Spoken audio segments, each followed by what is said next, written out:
चिरोडी नजीक पती पत्नीचा भीषण अपघात, पतीचा मृत्यू, पत्नी गंभीर जखमी।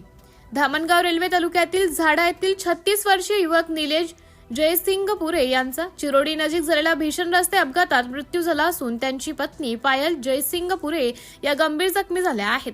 निलेश जयसिंग पुरे हे पत्नी पायल यांच्यासह दुचाकीने अमरावतीकडून धामणगाव रेल्वेकडे येत असताना चांदूर रेल्वेकडून येत असताना चिरोडी परिसरातील मालवाहतूक वाहन क्रमांक MS 47 AS 5219 आणि दुचाकी यांच्यात जोरदार धडक झाली। या अपघातात निलेश जयसिंग पुरे यांचा जागीच मृत्यू झाला तर पायल जयसिंग पुरे गंभीर जखमी झाल्या। घटनेची माहिती मिळताच चांदूर रेल्वे पोलीस तात्काळ घटनास्थळी दाखल झाले। जखमी पायल जयसिंग पुरे यांना प्राथमिक उपचारानंतर पुढील उपचारासाठी अमरावती येथे हलवण्यात आले, तर मृतक निलेश जयसिंग पुरे यांचा मृतदेह शवविच्छेदनासाठी ग्रामीण रुग्णालय चांदूर रेल्वे येथे पाठवण्यात आला। या अपघातामुळे झाडा परिसरात हळहळ व्यक्त करण्यात येत असून पुढील तपास चांदूर रेल्वे पोलीस करीत आहेत। सिटी इंडिया न्यूज साठी प्रतिनिधी संतोष वाघमारे, धामणगाव रेल्वे।